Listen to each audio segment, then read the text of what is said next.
Hello, and thanks for joining us for Above and Below, the Construction Industry Alliance for Suicide Prevention's podcast.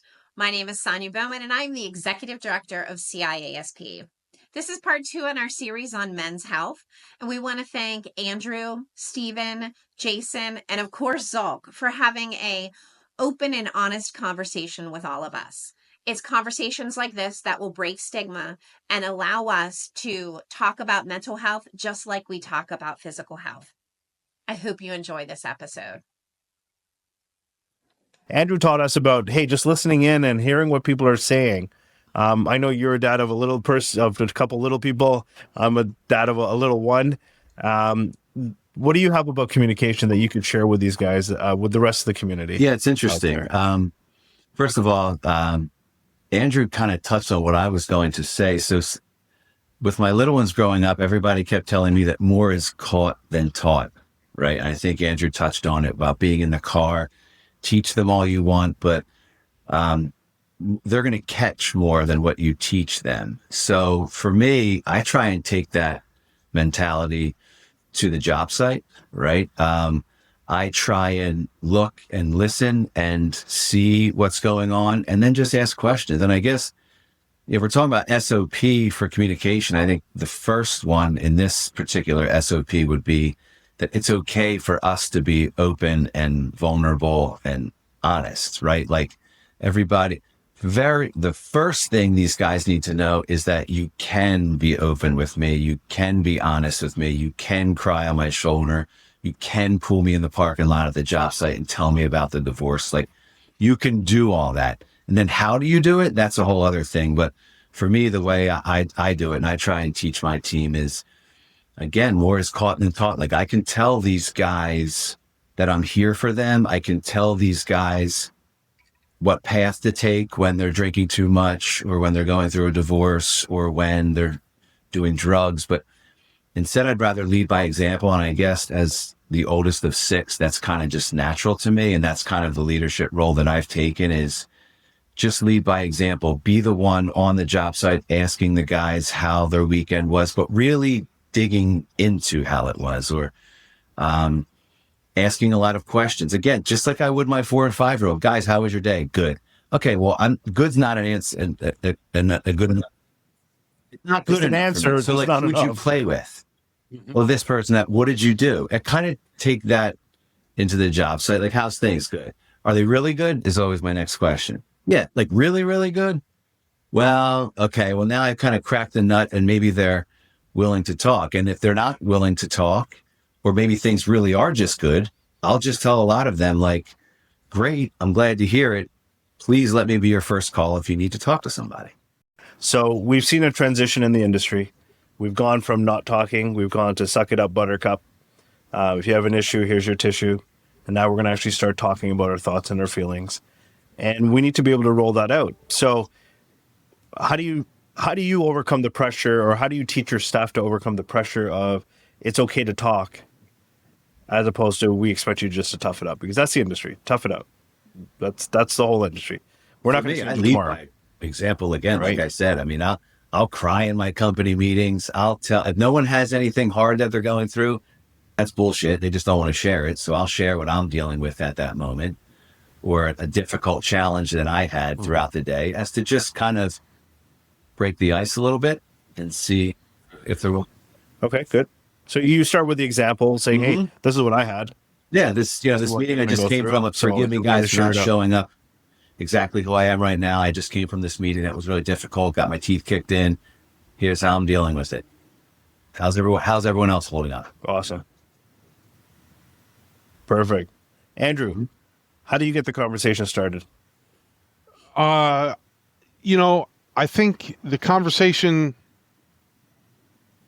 has to get started. But again, I'll start with the why. The conversation gets started with the why. And I think it's okay to say, we want you to be the best version of yourself you can be. And that's good for me too, as a business owner or as a leader. Like, it's okay for me to say, I want you to be performing at an optimum level. And in order to do that, we really think it's important that we communicate and share that way. So I think the point is that the way that we were all, the era that we were all raised in was incorrect. Just like we've made advances in technology and things that make our jobs better and easier now, we've made advances in understanding about, suck it up, buttercup is not good for the company. So if you want to put it in a real way, like, yeah, this is good for you and it will be good for me and it will be good for us. The why is okay. It's okay to say, I want you feeling great so that you can perform at your optimum level for yourself, for your family, and for my family, and for what we're doing. I think that's a good way to start to just to make sure everybody understands. I don't think you can assume that everybody thinks you have their best interest in mind. Yeah, we have to really show them that. Yes. That's a hard thing. Steven. Yeah, I would really start with my team about what kind of company do we want? What kind of experience do we want this week? We get to decide. We don't have to do it the way it's always been done just because that's the way it's always been done. And when we start to kind of sit back, and I think we all referenced it, right? We're all in our 40s or 50s here. 41, by the way, I didn't say it out the gate, right? Makes you the baby. But when I look back, I was echoing and responding a lot and resonating with what Jason was saying. And then I sit back and look at my father. And if he's listening, hang on, Pops, I'm going to rip on you a bit. Like, I looked at how he was taking care of himself or the lack of taking care of himself. And when I got back into the trades at age 30, it'd only been 12 years since high school. I saw those buddies that went straight to the trades and they looked like they were like 45 or 50 already. And a lot of that comes from that suck it up buttercup, that leave that shit at the door. We don't bring that to work. And letting everyone know, like, hey, we're whole humans. Whatever happened this weekend is going to affect you on a Monday, whether you think you have the power to do that or not. And then I would lead with, here's the thing that I did wrong this weekend. Here's where I messed up this weekend. Here's the thing that I said wrong, or here's the reason the cop pulled me over for this thing, or whatever it is. Here's the mistake that I made because I'm not perfect. And I'm going to make another mistake during the week, probably today, will tomorrow, next weekend I'll make one again. And I'm here to share it with you to get rid of this idea that I'm this idyllic, perfect model of an electrician or a boss. Like, no, I'm a human like you, and I'm going to screw up. So let's share our shared experiences about how it wasn't perfect. And I started to learn to ask better questions. I think asking somebody, how was your weekend, is better than not asking any question at all. But hey, what was your favorite part of the weekend? Or if you could do a part of the weekend again, what would you redo? Now we're asking a question that's going to get a little more. I'm going to get more information. They're going to give me bits and pieces that I can grab onto. They're going to give me more threads that I can tug on. And that conversation starts to build that connection more and more. So again, it's to echo what Jason is saying, it's modeling. To echo what Andrew is saying, why we're doing this, why we're talking this way is because we want to create the business and the culture and how we want to operate today. And then dive in with them. Yeah, I think one of the things that all of us lose sight of is that leadership. Leadership is one of those titles that you get because you're in the role that you're in. I was taught 30 plus years ago by my father, the least important person on a job site was me. I wasn't a guy who had hands-on tools. I wasn't a guy who directed traffic. I wasn't a guy who poured concrete out of the back of a chute. I was a guy who came in and counted money and negotiated with clients. But I was in a leadership role. I was never taught that these people are actually more valuable. So my father taught me a very early lesson that I'm the least significant person on a job site. So I got to put all my emphasis on all the workers on the job site because they give me physical output. So we're all collectively saying that everyone here is really the asset of the organization. It's not the guys who sit in an office because really without the workers, we don't have offices. We just have a place to go play. So I know that there's some questions that we need to ask, and I want to keep this conversation going as fluid as possible, but I know we're all struggling with something inside, and it's very important that we get to share that today with some of the viewers that are out there. So they understand that, Andrew's real, Steven's real, Jason's real. Jason's touched on, he gave up meat. He's given up the substances. So no more drinking, no more drugs, Jason. Yeah, the drugs weren't really much of a thing. Thank you for sharing that part, Jason, because a lot of people don't understand that it takes a lot of courage to say, hey, listen, I had a problem. I had a crutch. I needed to get rid of that crutch. Yeah, I mean, I've made a couple of key decisions in my life, I think, as I was touching on, but stopping drinking for me by far leaps and bounds, better decision than getting married or having children, because I would have fucked all that up. Excuse my French. I would have. The old me would have not have appreciated this like I do. So I drop my kids off at pre-K every day. I'm home for dinner every day. I'm present every morning when they wake up. And yeah, that's, listen, last thing I want to do is preach to anybody, but for me, that has leaps and bounds been the best decision of my life. And anybody who can scale their income, I always say, you will make more money if you quit drinking. I am sharp 24/7, 7 days a week, 5 a.m. I'm up. I meditate, I read the Bible, I have a sauna, I have a cold plunge, 5 to 7, 7 days a week. I work on myself. Frankly, it's putting on the armor that the first thing I do when I wake up, of course, I have some negative thoughts. And if I don't put on that armor, as I say, to my family, I'm just different. And my wife can tell you that. So I kind of do that because I know that that's how I have to enter the world. Otherwise, some of these old thoughts will creep in.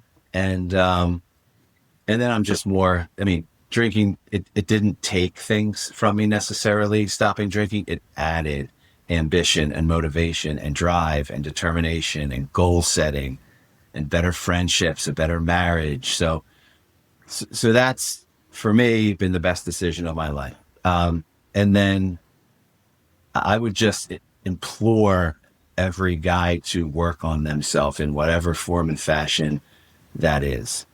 Because I know when I'm sedentary and I'm not doing hard things and I'm not reading and I'm not trying to get 1% better every day, I slip back.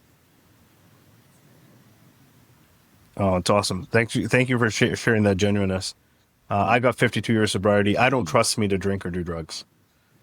I have very limited inhibitions when I'm clear thought. I can only imagine if I had a liquid of courage in me, I'd be scaling off the side of a building doing crazy shit. So, see, I'm going to save the last for you. Yeah, That's good insight to be aware of that. Listen, I know I'm my own enemy. So why don't I need to fuel my enemy a little bit here? Stephen, what do you have about you that you want to share that's the authentic Stephen that no one knows about that you can share today with all of us? The authentic Stephen that nobody knows about is it took a lot for me to get comfortable sharing my story and being vulnerable. It wasn't something that happened overnight. It's not like a switch that you can just flip on the wall and the light turns on. It takes work. And it takes the work of, like Jason's saying, getting to know yourself and working on yourself.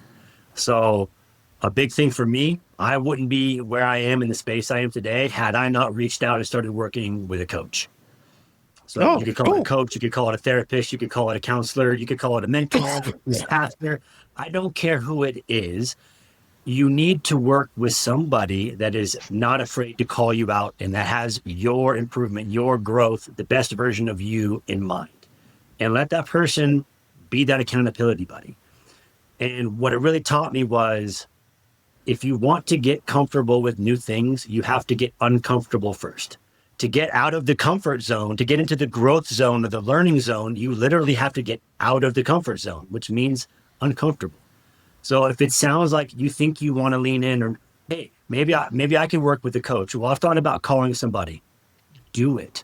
It doesn't matter what your friends are going to say. It doesn't matter what the coworkers are going to say. They're probably going to make fun of you for it. Why? Because you had the courage to make the phone call and they didn't.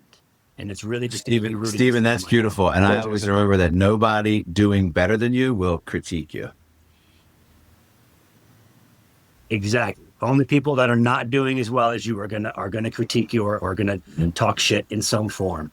So my encouragement is that it takes work to get to this space where you're comfortable talking, you're comfortable sharing. Vulnerability is a skill that is learned. It is not natural and inherent. So all of us have done some work in some fashion or form to be able to talk about what we're talking about today. So my encouragement to everyone else is get uncomfortable, practice that new thing, reach out and make that phone call.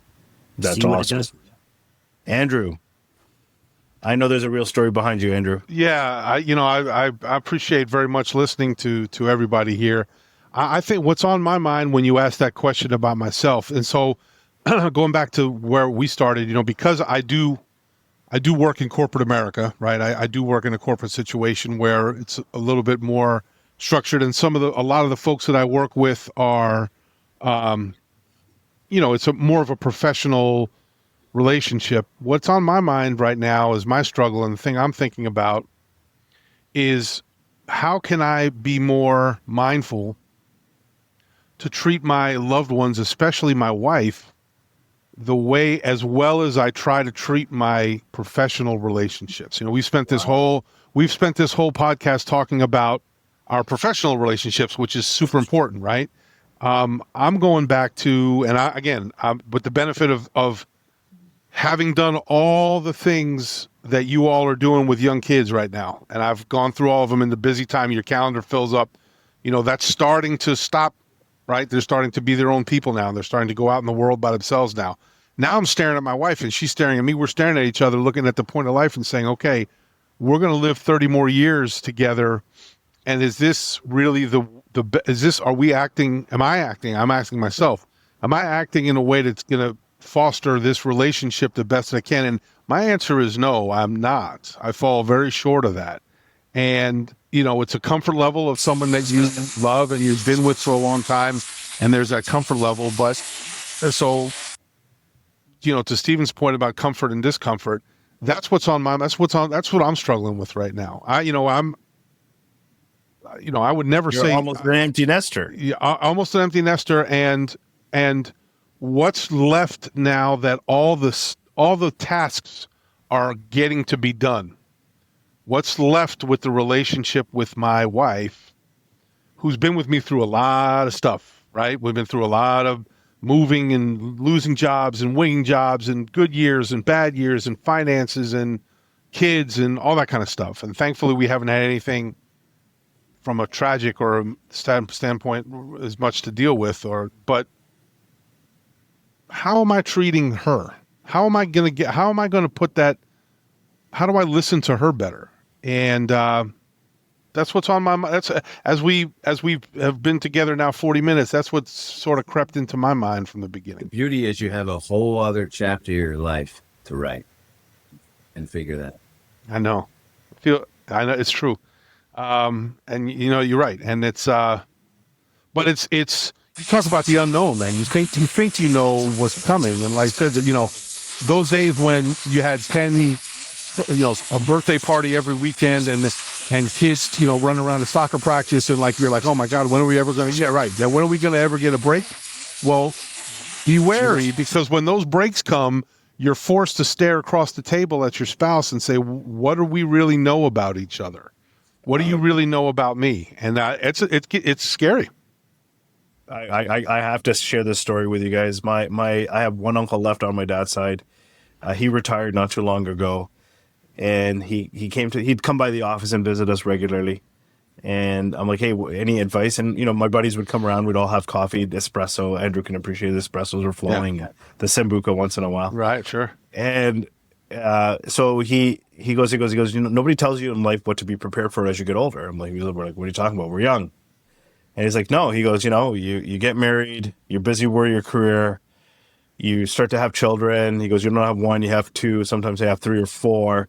He goes, and then all of a sudden those kids take your life over. And he goes, we literally cross paths because I'd get home, one kid's going in one direction, I'm going in another direction, my wife's going in another direction. And we did all that. And he goes, and then you wake up at 65 and you're retired and you're looking at this lady like, who the hell are you? Because I haven't talked to you in 40 years. Right. And so it sounds like you're going through that. It's like, no, I'm hi, nice to meet you, but I know we dated once, but why are we dating today? Right.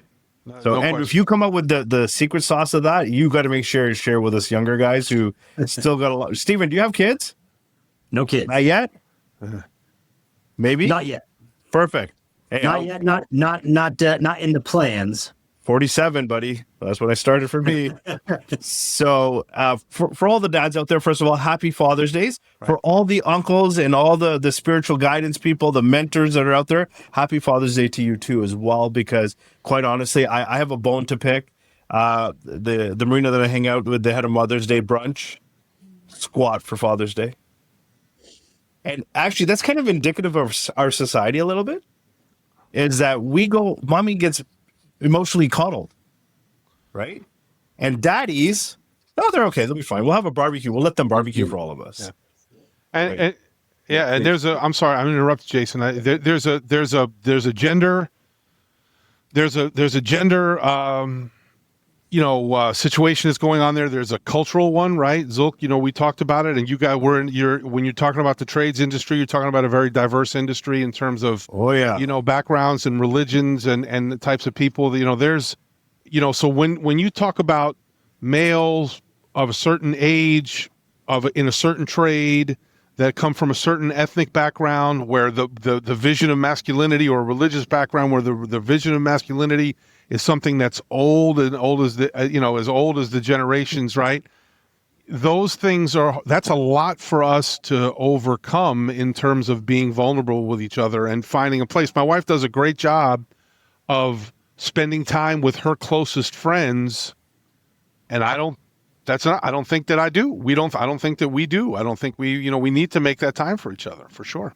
I'm fortunate. I have a bromance. My bromance's name is Luca. I called him this morning. I said, dude, we didn't get to do anything for Father's Day, but let's just do a celebratory lunch today. Right. We called a couple of our other buddies, and they couldn't make it. And we're just like, you suck. So I think we as dudes need to do a better job of hanging out with each other. So, Andrew, what would be one thing you'd want to do to hang out with a group of your buddies? Well, it doesn't really matter where. I think the best times, it doesn't really matter where or what you're doing. I'd like to put it this way. I'd like to do it in a place where it's just, you're not distracted by the need to do an activity, right? I think that's a thing too. Not that it's fun not fun to go to a ball game or go to Vegas or go to Atlantic City or go to your fantasy football draft or whatever. That's all cool. But if you think back to your times with your best buddies, it wasn't the things you were doing, it was the people that you were doing it with. 100%. And so I'd like to be a little bit more conscious of, let's just make the time. Let's just put the time in together to sit and not look at our phones, right? Not, have to worry about making a plane. Let's just do. That would be that's I'd love to be better at that. Steven, you. I mean, there's probably a lot of different things. I think it comes down to more of the quality time with the person than it is the actual event. Now, admittedly, I'm a bit of an adrenaline junkie. So if it's anything that gets my heart pumping, let's get all the guys together and let's go jump out of a perfectly good plane. Sounds great to me. But what I'm really going to be excited about is the conversation we're going to have for the next 2 hours once we touch the ground. Because now that everyone's adrenaline is pumping, the systems are going, we got the endorphins going. I do a lot of cycling myself. Kind of cued into what Jason was saying there. I ditched the alcohol officially this year. Take a lot better care of myself and eat right. So I want to stay healthy. So I do a lot of cycling. So we do like the bike packing adventures where you load everything like you would go backpacking, but on a off-road bicycle and off into the woods. And just that time. Andrew and I are not the biking nature kind of guys. I'm much more into the sit around and drink espresso, by the way, just if you haven't noticed that. So, but you could tell me all about jumping out of an airplane. I'm here to listen, man. But I ain't doing it. I'm an adrenaline junkie, Steven. I'll do it, but biking is a little not adrenaline. That's exercise. But it's less about the actual event, and it's more about the time that you get sharing afterwards. So if we're all going to collect around a bonfire, you're all going to collect around a campfire where you're doing nothing but staring off into the flames, which we could all do for hours at a time because it's somehow magical. That time that you're sharing and you're just telling stories without having to maintain eye contact, those are the times. Awesome. And Jason, what is a good hangout session with your buddies? Probably either going to a baseball game or I have a place down the shore, meeting down the shore, hanging out on the beach, just kind of hanging out all day. What used to be day drinking, which turned into a nap, which turned into night drinking, which turned into a hangover, which turned into a wasted second day.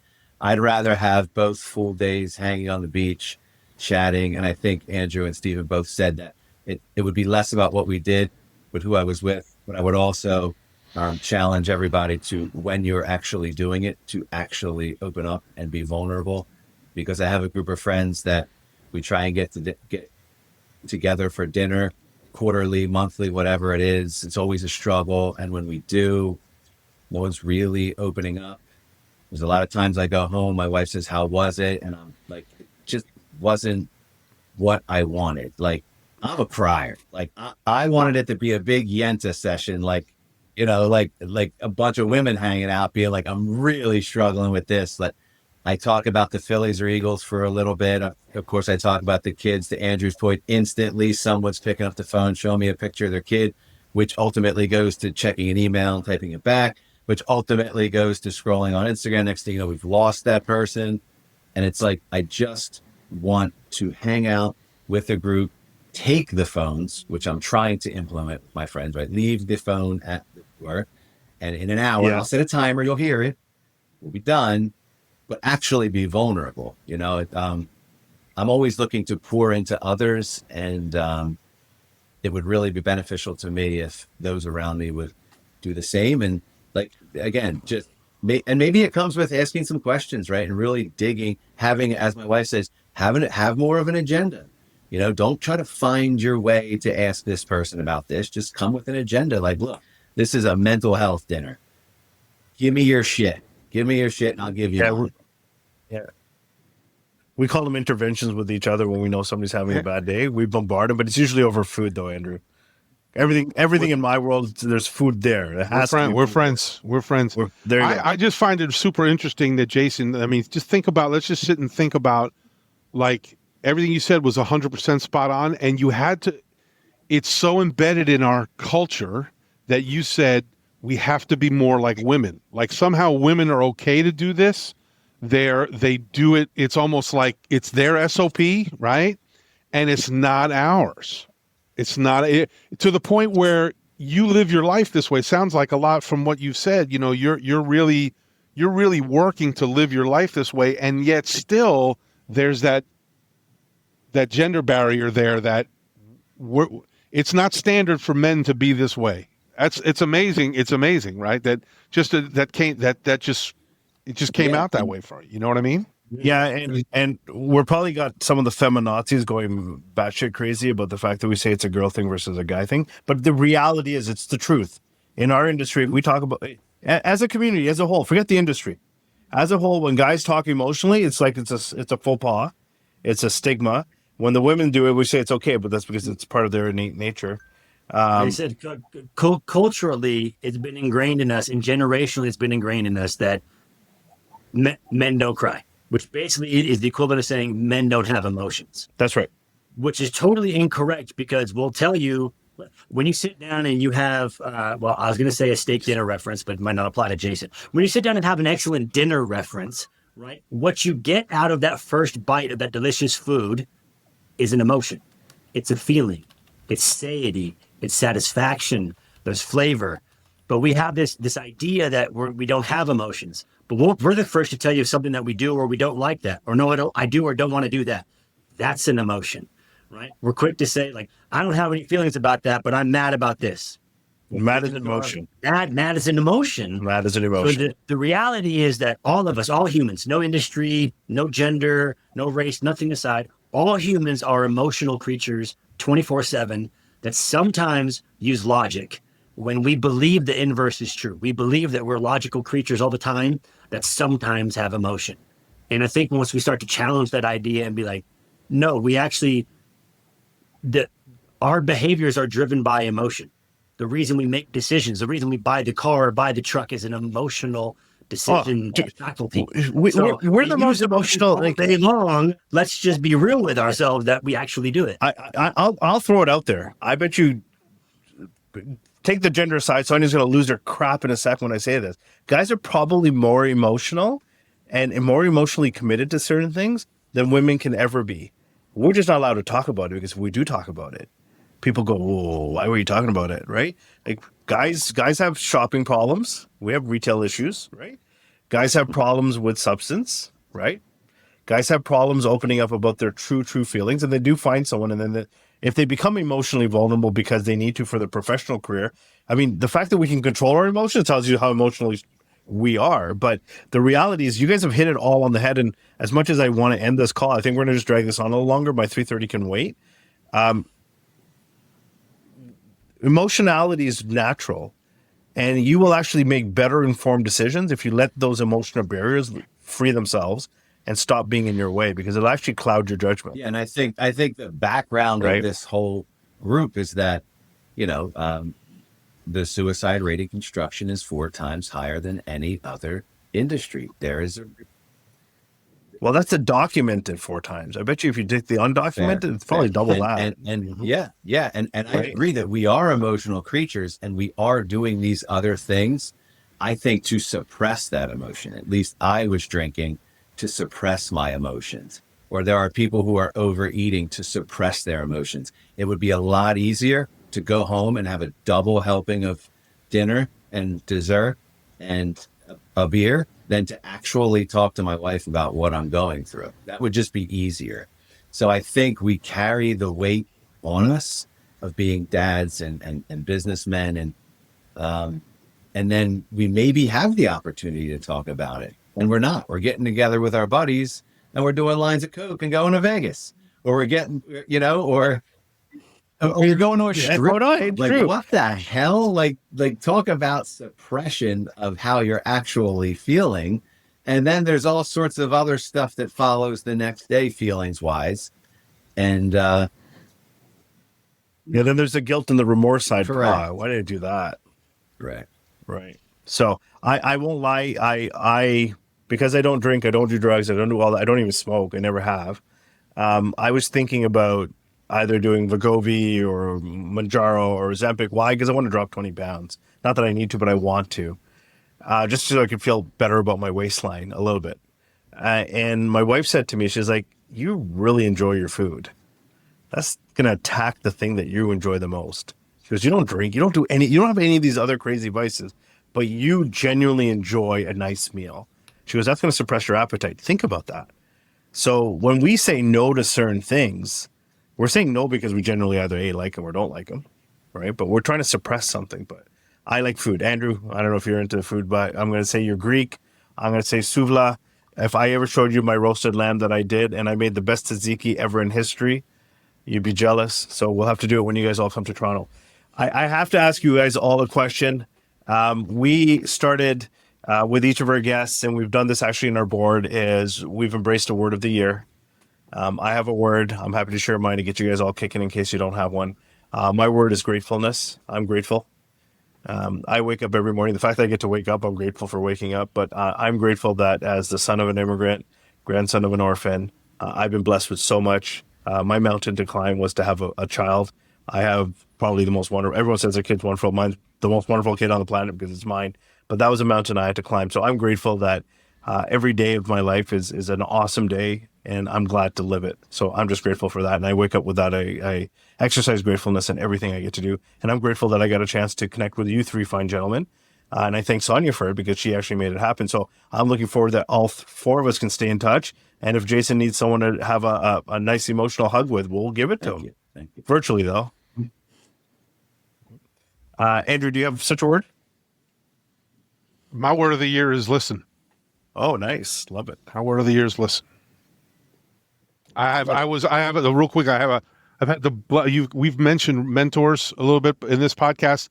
I've been very, very blessed to have a couple of them, including my dad, but outside of my dad, in this industry. And a guy that I'm very, very close with used to drive me crazy because I'd ask him a million questions. What about this? What about that? And then he would always say, our job is to listen. And man, that's the answer every time. It's amazing. John Tampa. It's amazing. You have 2 ears, 1 mouth. Listen Yeah, to it. it's amazing. Jason, do you have a word? I would say, so you mentioned gratitude, which for me is the utmost importance. Grateful. But my word for the year in particular has been legacy. It's a word that means a lot to me. A guy who grew up on food stamps and welfare and was the product of multiple divorces and abuse and all sorts of shit. Again, at 45, I had the stick-to-itiveness to spend more than half my life with a company, had the wherewithal that was self-taught how to buy a business, how to run a business. I now have a successful marriage, 2 young kids. The most important thing to me is that when I'm gone, my children can walk around our hometown with their head held high, like, because I never had really a North Star of someone who, like, okay, I need to model myself after that person. So I'm trying to be that person for the plenty of other younger folks I know around me. So I'm trying. And some of the older ones, Jason. Yeah. Some of the older ones need you build too. my legacy, help my local community a lot. And my legacy is very important to me while I'm here. And let's be honest, eventually we'll all pass away and you'll go to their funeral and you'll jump back in your truck and you'll check your phone. And next thing you know, you're on a phone call, writing an email. And then unfortunately, maybe a couple months later, that person's memory kind of leaves you. And then periodically you think of them and, or maybe you don't, most importantly. I heard someone say online, they were asking somebody else, what did your grandfather do for a living? And this person said, I don't know. And the response was, that's because he never did anything worth being remembered for. And I don't know if it's my ego or what, but I just want my kids to be proud of who I am when I'm gone. And I want them to walk around with their head held high and leave something for the next generation. That's awesome. Thank you so much, Jason. Steven. All right, I'm gonna take a little bit of the liberty here, and I'm gonna give you a phrase that's 2 words. All right, you get 2 words. My You're phrase flexible, would be- Steven. Approved. My phrase for the year, word of the year is permission space. And it's a newer one to me this year, which is why it's the word of the year this year. But I think that it's really encompassing of a lot of things that we've talked about in this particular podcast. And that is, one, us even talking about mental health in this kind of forum. The fact that we have the permission space to do that right now, this didn't exist 7 years ago. To even be discussing psychological safety and things like that in an industry that's big on physical safety. 30 years ago, you got made fun of if you put on a vest or a rope or a harness. And you look at it today, your teammate won't even let you get near the ditch if that thing's not short, if you don't have the PPE, if you're not harnessed in. And I want to see that same permission space grow around psychological safety and how we treat each other. I love it. And when we have more permission space, you're giving more permission for that fellow man, that fellow partner, that friend to be vulnerable, to share, for me to share that I've had a coach. Hopefully that gives someone else a little more permission space to seek out the help that they might need. So permission space is going to be my word of the year. Well, that's awesome. Generally, I want to thank each and every one of you. First of all, you gave up some time to share.